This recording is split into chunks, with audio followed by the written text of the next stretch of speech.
White House is warning the third government shutdown this year could last into 2019. The US government was partially shut down after the White House and the Congress could not agree on a spending bill moving forward. Trump is demanding $5.7 billion to fund a wall on the southern border to stem illegal immigration and drug trafficking. Democrats oppose the wall, calling it a waste.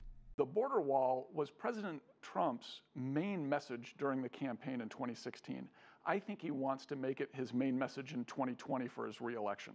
So even if he fully funds the wall right now, it's going to be hard for him to talk about the issue. I think having a fight on this and forcing Democrats to oppose him, he views as a good thing. He likes a little bit of combat. He likes someone to push against. He likes someone to complain about, and that's exactly what he's doing. The shutdown affects 800,000 federal employees. More than half of them, approximately 420,000 workers, are deemed essential and will have to work without pay, although they likely will get paid eventually. The remaining employees will be furloughed and could miss a paycheck, depending on how long the shutdown lasts. People that are caught up in this, thousands and thousands of government workers didn't do anything. They work for the museums, they work for the parks, they work for the FBI, and they're the ones that are going to be punished. Really nice for them to come and visit all these parks for free. So the fact that they're all closed, like people's plans coming out of state might be ruined, and it's just supposed to be the holiday season. We're all supposed to be in good spirits, having a nice time. And now people are going to be worried about not working. Like, how are they going to afford to buy their kids presents? How are they going to afford to pay the next bill? And it's a shame, honestly. Funding for the wall could become more difficult when the Democrat-controlled Congress takes office in January.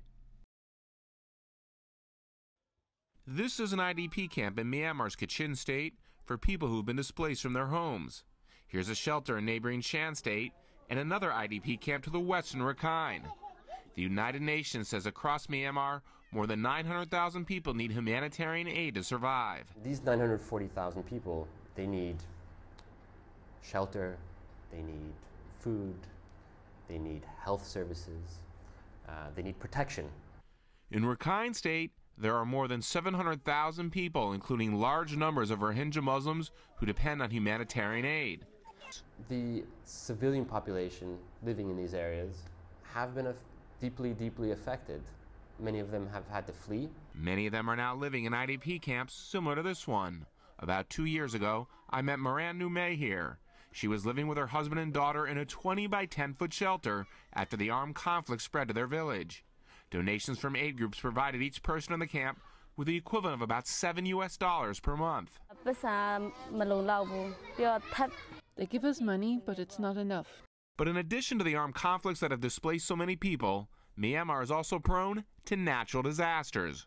It's a country that almost annually is affected by floods during the monsoon season, and we always need to be ready to respond to big cyclones. And finally, there's a large fault line going straight through the country. And along that fault line, there's a major risk of large earthquakes. The UN is estimating the cost of the humanitarian effort will exceed $200 million next year.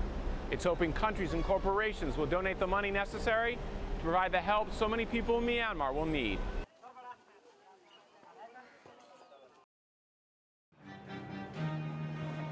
Let's start with the centerpiece for most Christmas displays, even in a hot December climate, and the age-old debate of whether to buy a real or fake tree.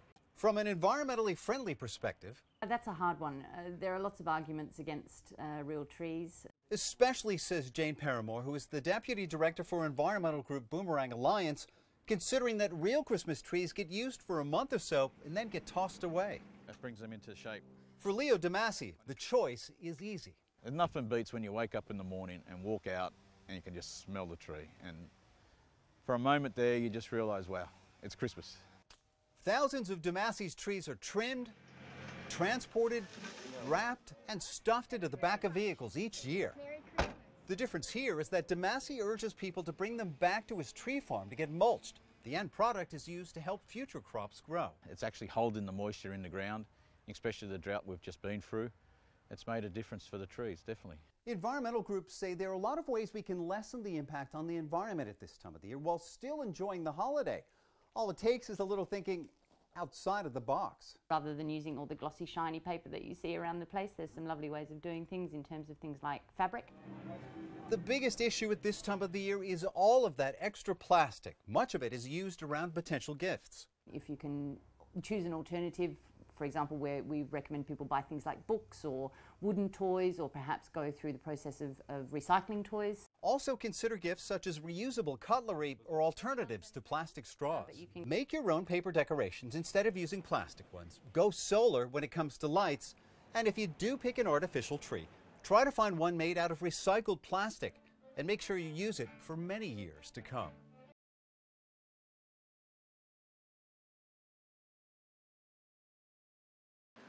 At the Stockholm office of the global tourism company TUI, 100 employees, or 20% of the staff, are using a new technology.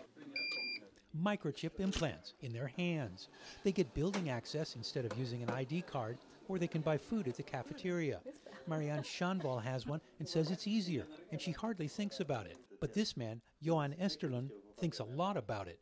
He sold the tourism company the chips and did the implants. His small firm, BioAx International in southern Sweden, is considered a leader on this new frontier. It's happening now, so it's present and the future. Because this is definitely the next step in technology. When you stop worrying about keys and cards and you behave in a new way. He has 4 chips in his body. They're made in Shenzhen, China. He won't name the manufacturer, but he wants to switch production to Sweden. Johan Esterlund estimates about 5,000 people in Europe now have microchip implants, most of them right here in Sweden. And he expects a growing debate about their potential risks to the health and privacy of users. This Stockholm professor is ready for that debate and urges caution. We have seen quite a few cases of problems with implants where they have had negative health effects, for instance with breast implants. But he says the tiny glass-sealed chips have been used safely in animals. So it's the same material that's used in transponders for cats and dogs and horses. Privacy and chip data are other big concerns, but he says there are safeguards. It's going to be extremely hard for anyone to control it. It's never going to happen for any company to make it mandatory. If there is something that you as an employee would need to carry with you, then you can carry it with you. There is no need to implant it on your body. Sweden's National Railway allows riders to show their tickets on their microchips. Less than 50 passengers a day are doing that. Spokesmen for the railway and for the TUI tourism company say they're trying the microchip implants as they test a range of new technologies, including artificial intelligence. Most of the Egyptian pound's notes are made from paper, but from 2020, these paper money will cease to exist in Egypt. It will be replaced by plastic notes.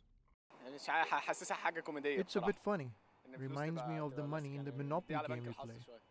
Real money is coins or paper, I guess. It's a new idea, plastic.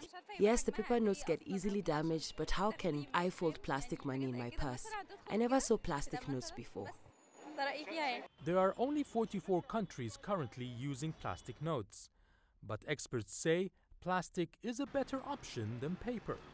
Number one, high quality, comparing with paper banknote. Number two, durable goods. The life for plastic money may be twice comparing with paper money. Number three, to reduce the hygiene effect and the negative impacts for paper money in health. The plastic money can also be recycled. The central bank says it has purchased the specialized printing machine and will be installed soon at the new administrative capital. Experts calmed any fears of currency destabilization once the new notes are introduced in the market. The change of form of plastic money in Egypt, no or little impact on the value of Egyptian pound or value of the currency. Although the new Egyptian pound will be made of plastic, not paper, but the central bank says Egyptians will not feel much difference. because the design of the currency will remain as it is.